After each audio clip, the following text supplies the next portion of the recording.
Hello बच्चों, good evening. कल हमने पूरा टेंस खत्म कर लिया। 3 लेक्चर में टेंस के 3 लेक्चर में हमने पूरा टेंस कंप्लीट कर लिया है। और आज हम पार्ट्स ऑफ स्पीच का आपको एक लेक्चर लेंगे। इसमें पूरा कंप्लीट 1 शॉट में आपको पार्ट्स ऑफ स्पीच समझा दिया जाएगा, जिससे कि हमारा नरेशन का जो नींव होता है वो कंप्लीट हो जाए। और फिर हम मंडे से अच्छे से नरेशन को स्टार्ट करेंगे और नरेशन को कंप्लीट करेंगे, क्योंकि वो नरेशन आपके एग्जाम में आना ही आना है, तो कन्फर्म है। चलिए देखिए, हम ज्यादा बात ना करते हुए अपने टॉपिक पे आते हैं, पार्ट्स ऑफ स्पीच पे। कोई भी सेंटेंस होता है बच्चा, तो उसमें बहुत सारी चीजें होती हैं। बहुत सारी चीजें, कोई नाम होगा, कोई एक्शन होगा, कोई एक्शन को जो है बताने वाला चीज होगा, या कोई जो है टाइम को बताने वाला चीज होगा, कोई दो सेंटेंसेस को या दो नेम्स को जोड़ने वाली चीज होगी। तो उनका अलग अलग नाम है। उसी को हम लोग पार्ट्स ऑफ स्पीच कहते हैं। स्पीच का पार्ट, जो स्पीच हम बोल रहे हैं उसका पार्ट, ठीक है, उसी के बारे में जानना है। Each word has different function in each sentence। हर शब्द का अलग अलग कार्य होता है हर वाक्य में। According to its work, इसके काम के अनुसार the word are divided in 9 parts। जो वर्ड है, जो शब्द है, ये 9 भागों में बांटे गए हैं बच्चों। 9 भागों को हम क्या क्या कहते हैं? नाउन हो गया, नाउन मतलब नेम। प्रोनाउन, जो नेम के जगह पे यूज किया जा सके नाउन के जगह पे। एडजेक्टिव, जो इन दोनों का विशेषता बताए। वर्ब होता है, एडवर्ब होता है, प्रीपोजिशन होता है, कंजंक्शन होता है, इंटरजेक्शन होता है, डिटरमाइनर जिसे हम आर्टिकल भी कह देते हैं। डिटरमाइनर को हम लोग आर्टिकल भी कह देते हैं, ठीक है। तो ये होता है इंटरजेक्शन, जिसमें हम बहुत ज्यादा खुश या दुखी होते हैं। सबका अलग अलग से हमने बता रखा है। तो ये 9 पार्ट्स इसको होते हैं। किसी भी पार्ट्स ऑफ स्पीच में हम लोग 9 पार्ट्स देखते हैं। वर्ड्स के कितने पार्ट्स देखते हैं? 9 पार्ट। इसमें देखिए, सबसे पहला नाउन आता है। नाउन क्या होता है? नाउन होता है नेमिंग, नेम। नाउन का मतलब सिंपल क्या होता है? नेम। आपको दिमाग में बस ये डालना है, नाउन का मतलब क्या होता है? नेम होता है। किसी भी चीज का नेम है तो वो नाउन है। देखिए, नेम ऑफ एनीथिंग, किसी भी चीज का नाम। जैसे a noun is a name of a person, a place और अ थिंग। ठीक है, किसी भी व्यक्ति का नाम, या किसी वस्तु का, या किसी जो है स्थान का नाम हो गया, किसी भी चीज का नाम हो गया, नदी पहाड़ झरना, किसी का भी नाम। तो नाम होता है। तो ये जो नाम होता है इसी को हम नाउन कहते हैं बेटा। देखिए, प्रॉपर नाउन, इसके 5 पार्ट्स होते हैं। नाउन के कितने पार्ट्स होते हैं? 5 पार्ट्स होते हैं। पहला क्या होता है? Proper noun. प्रॉपर नाउन जिससे एकदम फिक्स हो कि वही व्यक्ति, जैसे रमेश किसी का नाम होगा, तो ये प्रॉपर व्यक्ति वही होगा। हम कहेंगे रमेश, मतलब वही व्यक्ति बोलेगा। मोहन फिक्स नेम है। जैसे गंगा नदी है, अगर नदियां बहुत सारी है, अगर हम नदी बोल दिए तो आप कैसे जानोगे कि ये किस नदी के बारे में बात कर रहे हैं? नदी मतलब बहुत सारी नदियां होती हैं, जो कि कॉमन नाउन हो जाएगा। लेकिन अगर हम कह दें गंगा नदी, तो ये फिक्स हो गया कि वही वाली गंगा नदी जो वहां पे रहती है, जो प्रयाग में बहती है। तो हमको पता है कि ये प्रॉपर हो गया, उसको हमने प्रॉपर कर दिया, फिक्स कर दिया। अब देखिए, कॉमन नाउन क्या होता है बेटा। इसका सेकंड पार्ट, दूसरा भाग कॉमन नाउन का हुआ। जैसे नदी, नदी सब जगह कॉमन है। बहुत सारी नदियां हैं, नदी हर जगह होती है। तो नदी क्या है? कॉमन नाउन है। स्टूडेंट, सभी लोग स्टूडेंट हैं, बहुत सारे स्टूडेंट हैं देश में। लेकिन अगर कहा जाए कि कोई स्टूडेंट है, उसका नाम क्या है? मोहन, तो ये प्रॉपर हो गया। लेकिन अगर स्टूडेंट है तो कॉमन नाउन है। सोल्जर, बहुत सारे सैनिक हैं, हर जगह सैनिक होते हैं हर कंट्री में, तो ये क्या हो गया? कॉमन नाउन हो गया। और कल अब तीसरा भाग आता है कलेक्टिव नाउन। कलेक्टिव का मतलब होता है ग्रुप, कलेक्शन, ठीक है। तो जैसे कई बच्चों का कलेक्शन, कई स्टूडेंट का कलेक्शन हो जाएगा तो क्लास बन जाएगा, तो ये कलेक्टिव नाउन हो गया। कई सोल्जर्स का कलेक्शन हो जाएगा, ग्रुप बन जाएगा, तो वो आर्मी बन जाएंगे, ठीक है, ये कलेक्टिव नाउन हो गया। ऐसे बहुत सारे, जैसे बंच ऑफ ग्रेप्स होता है, अंगूर होते हैं, उसके कुछ कई सारे अंगूर हो जाएंगे तो वो बंच हो जाएगा, तो वो कलेक्टिव हो जाएगा, ठीक है। बहुत सारी चीजें होती हैं कलेक्टिव। अब इसके आगे हम थोड़ा सा देखते हैं। ये आपका आ गया मटेरियल नाउन और अब्स्ट्रैक्ट नाउन, दो इसमें और बचे हैं। ये देखिए, मटेरियल नाउन, कोई भी चीज जो मैटर होगा, मैटर मतलब पदार्थ होगा, कोई भी चीज। जैसे पेपर हो गया, कागज हो गया, पेपर हो गया, गोल्ड हो गया, वाटर हो गया, मिल्क हो गया, शुगर हो गया, कोई भी चीज हो गया, जो भी पदार्थ है, जिसको आप, जैसे पेन हो गया, या बोर्ड हो गया, कुछ जो भी पदार्थ जो किसी चीज मैटर से बना है तो मटेरियल नाउन होता है। इसमें तो कुछ सोचना ही नहीं, बड़ा इजी है ये। उसके बाद अब्स्ट्रैक्ट नाउन, अब्स्ट्रैक्ट नाउन होता है जो फीलिंग वाली चीजें होती हैं, मतलब जैसे हम उसको देख तो नहीं सकते हैं, बस उसको हम बस उसका नाम रख दिए हैं, हम इसको देख नहीं सकते हैं। जैसे नॉलेज, नॉलेज क्या होता है, किसी व्यक्ति के अंदर नॉलेज है तो हम उसको देख सकते हैं क्या, नहीं देख सकते हैं, बस हम उसको अनुभव कर सकते हैं, जिसका हम केवल फीलिंग कर पाए कि इसके पास नॉलेज है, बड़ा जल्दी जल्दी क्वेश्चन लगा रहा है। तो क्या हो गया, जैसे विजडम, कोई बुद्धिमान है, ठीक है, कोई ऑनेस्ट है, ईमानदार है, तो ईमानदारी दिखती है क्या, नहीं। ईमानदार व्यक्ति का बस हमको महसूस होता है, उसका गुण दिखता है, क्वालिटी दिखता है कि अच्छा ये काम ऐसे कर रहा है तो ये ईमानदार होगा, तो हमने उसका नाम रखा है। तो ऐसे जितनी भी चीजें होती हैं जो हमको फील करने से समझ में आए, ठीक है, उसके कार्य से समझ में आए, तो उसको हम अब्स्ट्रैक्ट नाउन कहते हैं। अब देखिए दूसरा जो इसका भाग है पार्ट्स ऑफ स्पीच का, वो होता है प्रोनाउन। प्रोनाउन कहता है कि हम तो प्रो हैं, हम क्या हैं, प्रो हैं। प्रो का मतलब होता है, प्रो का मतलब होता है यहाँ पे समर्थक। हम तो हेल्पर हैं, समर्थक है, किसके समर्थक है, नाउन के। किसके समर्थक है, नाउन के। मतलब अगर नाउन कहीं गायब हो गया तो उसका काम कौन करेगा, मैं करूंगा, प्रोनाउन करूंगा। ये प्रोनाउन क्या कहता है कि नाउन अगर कहीं गायब हो गया, कहीं वो जा रहा है, वो बार बार नहीं आना चाह रहा है, तो उसकी जगह पे कौन आएगा, मैं आऊंगा। ये देखिए, a pronoun is the word, pronoun एक ऐसा शब्द है विच जो आता है comes in a place of, स्थान के, नाउन के स्थान पे आता है। किसके स्थान पे आएगा, नाउन के स्थान पे आएगा, क्योंकि नाउन इसका भाई है। देखिए नाम से ही लग रहा है ना कि नाउन इसका भाई है, ठीक है। अब यहाँ आगे देखेंगे, there are 8 kinds of pronoun. Pronoun के कितने भाग होते हैं बच्चों, 8 भाग होते हैं, 8 भाग होते हैं प्रोनाउन के। कौन कौन से, इसके कौन कौन से 8 भाग हैं, इसमें 8 भाग कई सारे होते हैं। जैसे पहला होता है डिमॉन्स्ट्रेटिव प्रोनाउन। कौन सा प्रोनाउन, डिमॉन्स्ट्रेटिव प्रोनाउन। इसमें दिस आता है, दैट आता है, दीज आता है, दोज आता है, ठीक है। जैसे ये इसको हम डिमॉन्स्ट्रेटिव प्रोनाउन कहते हैं। दूसरा होता है डिस्ट्रीब्यूटिव प्रोनाउन, बांटने बांटने वाला, जैसे ईच हो गया, आइदर हो गया, नाइदर हो गया, इस टाइप के जो शब्द आते हैं जो डिस्ट्रीब्यूशन वाला फीलिंग दे हमको, तो उसको डिस्ट्रीब्यूटिव प्रोनाउन कहते हैं। तीसरा होता है रिफ्लेक्सिव और एम्फैटिक।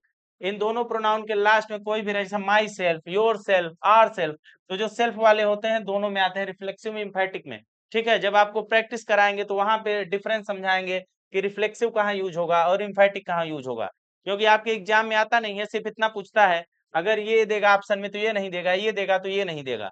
ये आपके 12th के बोर्ड में इससे ज्यादा नहीं देता है, लेकिन जब भी हम कराएंगे, जब प्रैक्टिस कराएंगे तो वहां पे आपको क्लियर करा देंगे कि डिफरेंस क्या है इन दोनों में, ठीक है। ये आप टेंशन फ्री रहिए, ये हमारा काम है। तीसरा है इंडेफिनिट प्रोनाउन, जिसमें फिक्स ना हो, अनिश्चित हो, जैसे समवन, नोबडी, समवन एल्स, जैसे आल आ गया, बोथ आ गया। अब इसमें कुछ फिक्स नहीं लग रहा है किसके बारे में बात कर रहा है, तो ऐसा इंडेफिनिट है।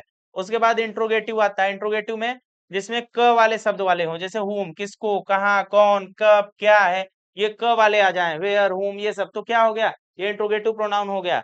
फिर जैसे रिलेटिव प्रोनाउन होता है, रिलेटिव प्रोनाउन हु आ गया, हुज आ गया, हुम आ गया, वेन आ गया, ये सेम शब्द आ जाए, लेकिन यहाँ ज वाला फीलिंग आ, जैसे जो, जिसे, जहां, तो ये क्या आ जाएगा, जब, तो ये रिलेटिव प्रोनाउन में आ गया। उसके बाद बच्चों आता है रेसिप्रोकल प्रोनाउन। कौन सा pronoun, reciprocal pronoun. Reciprocal pronoun, reciprocal pronoun क्या कहता है, जैसे each other, one and other, मतलब रेसिप्रोकल क्या होता है, रेसिप्रोकल साइन क्या होता है, ये वाला साइन जो होता है, ठीक है, इस टाइप की चीजें रेसिप्रोकल। तो ये इसके साथ में each other, one and other, ठीक है, ये सब वर्ड्स जो होते हैं रेसिप्रोकल होते हैं। उसके बाद आता है बेटा एडजेक्टिव। तीसरा भाग इसका क्या आता है, पार्ट्स ऑफ स्पीच का, एडजेक्टिव। एडजेक्टिव क्या कहता है, an adjective is the word which qualifies the meaning of a noun और अ प्रोनाउन। क्वालिफाइज, क्वालिफाई क्या होता है, एडजेक्टिव क्या होता है, क्वालिटी बताता है। क्या बताता है, क्वालिटी बताता है। किसकी क्वालिटी बताता है, नाउन या प्रोनाउन की। किसकी क्वालिटी बताएगा, या तो नाउन की क्वालिटी बताएगा, या तो प्रोनाउन की क्वालिटी बनाएगा, बताएगा। जैसे मोहन ईमानदार लड़का है, मोहन कैसा लड़का है, ईमानदार लड़का है, तो ये क्वालिटी ईमानदार उसकी क्या हुई, क्वालिटी हुई। क्वालिटी कौन बता रहा है, नाउन की क्वालिटी, मोहन नाउन है, उसकी क्वालिटी कौन बता रहा है, एडजेक्टिव बता रहा है, ईमानदार, ठीक है। ऐसे ही करके हम लोग इसका जो है निकालते हैं कि एडजेक्टिव क्या होता है, उस दोनों की क्वालिटी बताता है, नाउन और प्रोनाउन की। एडजेक्टिव के कई सारे टाइप होते हैं। इसमें कितने टाइप होते हैं हम लोग देखेंगे थोड़ा सा, बहुत सारे इसमें टाइप होते हैं। पहला टाइप जो है इसका पहला काइंड जो है वो है एडजेक्टिव ऑफ क्वालिटी, कोई चीज कैसी है इसके बारे में।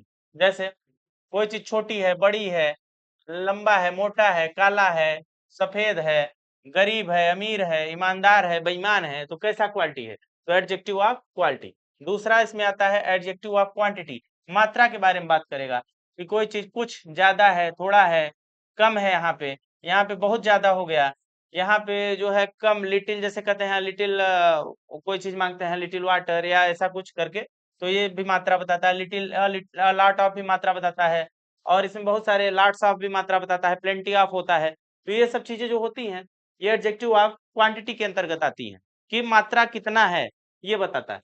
उसके बाद तीसरा आता है एडजेक्टिव ऑफ नंबर। ये जो होता है एडजेक्टिव ऑफ नंबर, ये आपको नंबर के बारे में जो होता है बताता है। जैसे डिफिनिट नंबर बताएगा, दूसरा इंडेफिनिट नंबर बताएगा। पहला बताएगा डिफिनिट नंबर, डिफिनिट मतलब होता है फिक्स, इनडेफिनिट मतलब कि जो फिक्स ना हो। तो डेफिनिट में दो प्रकार होता है, कोऑर्डिनल, एक ऑर्डिनल। कोऑर्डिनल में एक दो तीन चार ऐसे रहेगा, तो एक कोऑर्डिनल डेफिनिट एडजेक्टिव ऑफ नंबर होगा। फर्स्ट सेकंड थर्ड फोर्थ ऐसे करके रहेगा, तो ordinal definite adjective of number होगा। उसके बाद इसमें एक भाग और आता है इंडेफिनिट का, नंबर्स वाले में, जिसमें some, any, no, many, a lot of ऐसे करके नंबर्स बताए जाते हैं, तो उसको हम लोग इंडेफिनिट बोलते हैं। ठीक है, इंडेफिनिट एडजेक्टिव ऑफ नंबर होता है। उसके बाद चौथा इसमें आता है डेमोन्स्ट्रेटिव एडजेक्टिव। एडजेक्टिव का चौथा पार्ट कौन सा है, डेमोन्स्ट्रेटिव एडजेक्टिव, वही प्रोनाउन वाला दिस दैट दीज दोज, इसको उठा के डाल देते हैं। ठीक है, इसमें क्या डिफरेंस होता है, ये जब आप प्रैक्टिस करेंगे तो आएगा। जब आपको नरेशन और तमाम प्रकार की प्रैक्टिस हम कराते रहेंगे तो वहां बीच बीच में हम आपको ये बताएंगे। अभी के लिए आप इसको थ्योरी को एकदम दिमाग में डाल दीजिए कि डेमोन्स्ट्रेटिव एडजेक्टिव बोला जा रहा है तो दिस दैट दीज दोज होगा। डिस्ट्रीब्यूटिव एडजेक्टिव ये क्या होता है, जिसे ईच, एवरी, आइदर, नाइदर, ये सब डिस्ट्रीब्यूटिव एडजेक्टिव हैं। उसके बाद इंट्रोगेटिव एडजेक्टिव क्या होता है, जैसे व्हाट, विच, हुज, ठीक है, ये सब इंट्रोगेटिव एडजेक्टिव का काम करते हैं। इसके 6 भाग हैं। उसके बाद हम लोग आ गए वर्ब पे। वर्ब पे आ गए। वर्ब क्या होती है, a verb is an action, किसी भी एक्शन को, कोई भी एक्शन आप करते हो, एक्शन मतलब कोई भी काम, कुछ भी, तो उसको हम वर्ब कहेंगे, कोई भी एक्शन को। वर्ब दो प्रकार की होती है जो हम यूज करते हैं, एक मेन वर्ब होती है, एक हेल्पिंग वर्ब होती है ट्रांसलेशन में। हेल्पिंग वर्ब ये वाली होती है, is, am, are, was, were, can, will, ये सेल और ये कुड, वुड, ये सब जो हेल्पिंग वर्ब में डाल दीजिए आप उसको। उसके बाद जो मेन वर्ब होती है, मेन वर्ब भी हमारी दो भाग में होती है। मेन वर्ब कितने भाग में होती है, दो भाग में होती है। एक होती है ट्रांजिटिव, एक होती है इंट्रांजिटिव। इंट्रांजिटिव का मतलब होता है अकर्मक, और ट्रांजिटिव का मतलब होता है सकर्मक। सकर्मक का मतलब होता है ऑब्जेक्ट के सहित, कर्म सहित, कर्म सहित, कर्म अ मतलब होता है रहित, कर्म रहित। इंट्रांजिटिव कर्म सहित ट्रांजिटिव, बिना कर्म के इंट्रांजिटिव, कर्म सहित। इसका एग्जाम्पल क्या हो सकता है, जैसे रमेश बाजार जाता है, रमेश बाजार जाता है, मान लो रमेश कोई बच्चा है, वो बाजार जा रहा है,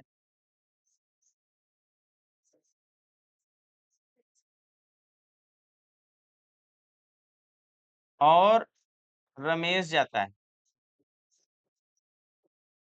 अब इसमें देखिए, इसमें सब्जेक्ट है और ये वर्ब है, ये सब्जेक्ट है, ये ऑब्जेक्ट है और ये वर्ब है, तो ये हो जाएगा आपका ट्रांजिटिव, और ये हो जाएगा इंट्रांजिटिव। समझ में आया, यहाँ पे वह ऑब्जेक्ट नहीं है इंट्रांजिटिव, यहाँ पे ऑब्जेक्ट है तो ये transitive.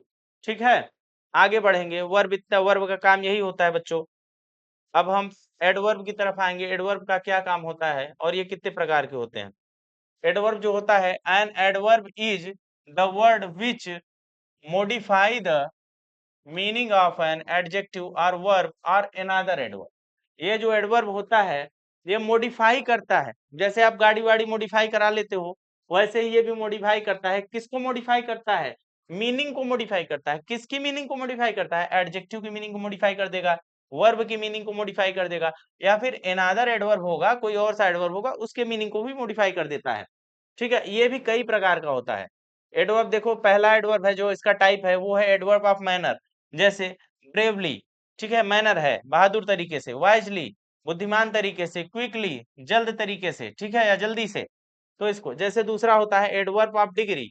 Adverb adverb of degree ये क्या होता है कि उसमें कितना उसका डिग्री क्या है, जैसे वेरी बहुत ज्यादा, मच ठीक है, मच मतलब अधिक होता है, टू मतलब बहुत, ऐसे निगेटिव सेंस में टू बोल लेते हैं, बहुत ज्यादा लेकिन उतना नहीं, फुली मतलब पूरा, पूर्णतया, ठीक है, इस टाइप के जो वर्ड्स आएंगे वो एडवर्ब ऑफ डिग्री होती है।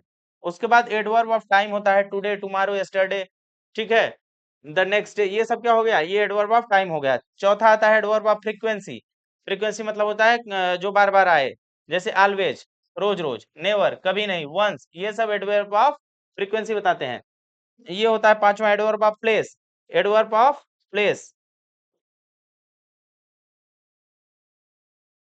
हाँ एडवर्ब ऑफ प्लेस, इसमें देखो जैसे देयर, वहां पे, यहाँ पे, एवरीवेयर हर जगह, बेलो नीचे, एबव ऊपर, इस टाइप की जो चीजें आएंगी वो एडवर्ब ऑफ प्लेस होती है। उसके बाद आता है एडवर्ब ऑफ रीजन, कारण, जैसे हेंस इसलिए, सो दैट ताकि, देयरफॉर, ठीक है, इस टाइप के वर्ड्स जो आएंगे ये होंगे adverb of reason. Adverb of affirmative and negative, ठीक है, adverb of affirmative and negative, जैसे यस आ गया, नो आ गया, इसे एडवर्ब कहते हैं, सर्टेनली आ गया, श्योरली आ गया, ठीक है, इन सबको क्या कहेंगे, adverb of affirmative and negative. उसके बाद आठवां होता है एडवर्ब इंट्रोगेटिव एडवर्ब, जिसमें वेयर, व्हेन, व्हाई ये सब आ जाए, क्या वाले, क्या, कब, कहाँ, कैसे, ये इन सबको हम इंट्रोगेटिव एडवर्ब कहते हैं। उसके बाद नौवां आता है रिलेटिव एडवर्ब, जैसे वेयर, व्हेन, हाउ आता है लेकिन ज के फॉर्म में, जो, जहां, जैसे, इस टाइप के, तो उसे एडवर्ब ऑफ रिलेटिव कहते हैं या रिलेटिव एडवर्ब कहते हैं। उसके बाद हम लोग देखेंगे जो इसका आगे का पार्ट है वो है प्रीपोजिशन। प्रीपोजिशन किस काम में आता है, preposition, a preposition is a word, preposition एक ऐसा शब्द होता है, प्लेस बिफोर, जो कि रखा जाता है, कहाँ रखा जाता है, नाउन या प्रोनाउन के, ठीक है, नाउन या प्रोनाउन का संबंध बताने के लिए, किससे, दूसरे नाउन या प्रोनाउन से। ये किस लिए रखा जाता है प्रीपोजिशन, नाउन या प्रोनाउन का संबंध बताने के लिए दूसरे नाउन या प्रोनाउन से, इसके लिए हम प्रीपोजिशन का यूज करते हैं। जैसे the dog barks at the stranger, जो कुत्ता है वो जो है भौंक रहा है, किसके ऊपर भौंकता है, स्ट्रेंजर्स के ऊपर, जो अजनबी होते हैं। तो ये अजनबी भी नाउन है, ये डॉग भी नाउन है, इन दोनों को कनेक्ट कौन कर रहा है, ऐड कर रहा है, तो ये हमारा प्रीपोजिशन हो गया। ठीक है, ऐसे बहुत सारे प्रीपोजिशन होते हैं, इन, ऑन, एबव, एट, ऐसे करके बहुत सारे प्रीपोजिशन होते हैं बच्चों। ठीक है, सारे प्रीपोजिशन आपको पढ़ाए जाएंगे, आप परेशान ना होइए, आपका सिलेबस कंप्लीट हो जाए उसके बाद आपको सारा चीज बताया जाएगा। जो आपका सिलेबस है वो मेन है, सिलेबस में आपके सबसे ज्यादा आता है नरेशन, ठीक है, जो मेन है ये सब है, ग्रामर में जो आएगा वो आएगा नरेशन, नरेशन से एक दो प्रश्न पक्का आते हैं, वॉइस आता है, ठीक है, उसके बाद आपका ट्रांसफॉर्मेशन से क्वेश्चन आएगा, ठीक है, ट्रांसफॉर्मेशन से क्वेश्चन आएगा, उसके बाद सिंटैक्स से क्वेश्चन आता है आपका, उसके बाद एप्लीकेशन से क्वेश्चन आता है, एप्लीकेशन राइटिंग वगैरह जो आता है आपका, इससे क्वेश्चन आता है, ठीक है। तो एक, दो, तीन, चार, पांच, ठीक है, यही पांच टॉपिक आपके ग्रामर में है। अब आपको नरेशन, वॉइस और ट्रांसफॉर्मेशन वगैरह पढ़ने के लिए, सिंटेक्स वगैरह पढ़ने के लिए आपको पार्ट्स ऑफ स्पीच का हल्का नॉलेज होना चाहिए, ट्रांसलेशन का नॉलेज होना चाहिए, और बस इतना चीज आपको आनी चाहिए, तब आप इसको पढ़ पाएंगे पांचों टॉपिक को। तो ये आपको टेंस करा दिया गया है, ट्रांसलेशन करा दिया गया है, अब हम आपको करा रहे हैं पार्ट्स ऑफ स्पीच का बेसिक नॉलेज दे रहे हैं। उसके बाद हम लोग स्टार्ट करेंगे ये आपके पांचों चीज जो सिलेबस में है, बड़ी जल्दी से हम इसको कवर कर पाएंगे। इसको कवर करने के बाद आपको बस प्रैक्टिस करना है और एग्जाम में 100 आउट ऑफ 100 मार्क्स गेन करना है, ठीक है। चलिए, तो कंजंक्शन पे आ गए हम लोग, कंजंक्शन क्या होता है हम लोग देखते हैं, कंजंक्शन क्या होता है, देखिए, a conjunction is a word which joins together sentence और वर्ड्स। जो एक कंजंक्शन होता है ये दो शब्दों को या दो वाक्यों को जोड़ता है। जैसे Mahesh is a boy, Mahesh एक लड़का है और वह ईमानदार है, ही इज ऑनेस्ट। तो और से हमने जोड़ दिया ना, तो हमने यहाँ पे क्या लगा दिया, एंड। हम चाहते थे हम फुल स्टॉप कर सकते थे, फिर ये एंड की जरूरत ना पड़ती, हमने फुल स्टॉप कर दिया होता तो एंड की जरूरत ना पड़ती हमको, लेकिन हमने फुल स्टॉप ना करके एंड से, कंजंक्शन से हमने उसको जोड़ दिया। ठीक है, ऐसे बहुत सारे कंजंक्शन होते हैं, उसको हमको पढ़ना होगा आगे। अब इसके बाद हम आते हैं, देखते हैं कि इंटरजेक्शन क्या होता है।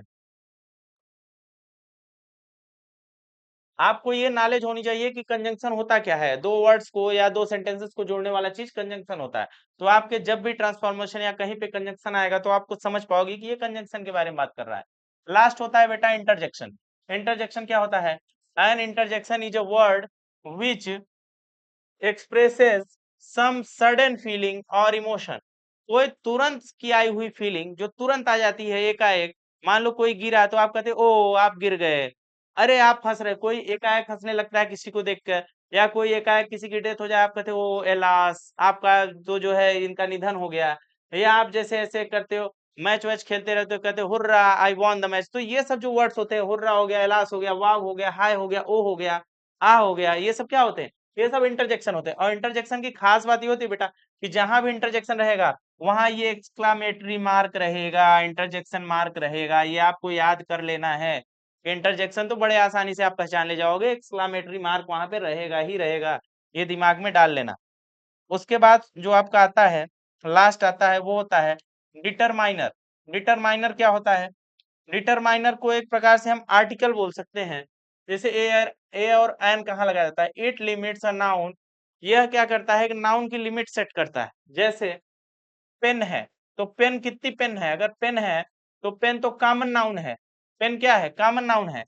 अगर हमने कह दिया अ पेन तो ये हो गया प्रॉपर नाउन। अ पेन क्या हो गया? Proper noun. एक ही पेन की बात होती है। प्रॉपर नाउन क्या? एक पेन की हमने लिमिट सेट कर दी कि बस एक ही पेन है, तो लिमिट सेट हो गया इसका। तो ये हो गया आपका जो है डिटरमाइनर लगा के। जैसे एप्पल है तो एप्पल कॉमन नाउन हो गया। बहुत सारे एप्पल, कितने एप्पल, क्या एप्पल पता ही नहीं है, लेकिन अगर एन लगा दिया तो फिट हो गया कि एक ही एप्पल की बात हो रही है। ठीक है।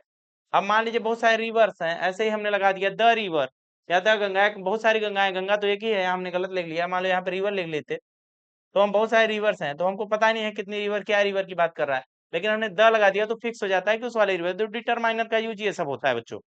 तो ये हमारा जो है यहाँ पे क्लियर होता है। ये हमारा पार्ट्स ऑफ स्पीच यहाँ से खत्म हो गया। अब हम अब बढ़ेंगे अपने मेन टॉपिक की तरफ। जो कि हमारा मेन टॉपिक है, जो हमारा मेन टॉपिक है वो होता है नरेशन का। किसका? नरेशन का। नरेशन और वॉइस। सबसे पहले हम ये सीखेंगे, उसके बाद हम सिंटैक्स पे जाएंगे। सिंटैक्स या ट्रांसफॉर्मेशन में से कोई एक सा उठा लेंगे, इसको हम लोग कवर कर लेंगे। यही 5 टॉपिक आपके सिलेबस में है। 4 ये है और 5वां है एप्लीकेशन राइटिंग। और पैसेज आ सकता है आपके एग्जाम में, पैसेज आता है। ठीक है, अनसीन पैसेज। अनसीन पैसेज आप इसके बारे में टेंशन ना लो, ये तो बहुत सारा प्रैक्टिस करके आपको आ जाएगा। अनसीन पैसेज कैसे होता है? बहुत ही सिंपल टॉपिक होता है, सबसे अच्छा नंबर यही दिलाता है और ये बहुत ही इजी होता है। इसमें हमको पहले क्वेश्चन का पढ़ना होता है, बाद में उसका आंसर ढूंढना होता है उसमें से। तो ये है आपका जो है सारे कंप्लीट हो गया पार्ट्स ऑफ स्पीच। अब हम अपने मेन टॉपिक पे, जो हमारा सिलेबस का टॉपिक है, उसको हम कंटिन्यू करेंगे वहां से। चलिए ठीक है, खुश रहिए, मस्त रहिए, पढ़ते रहिए।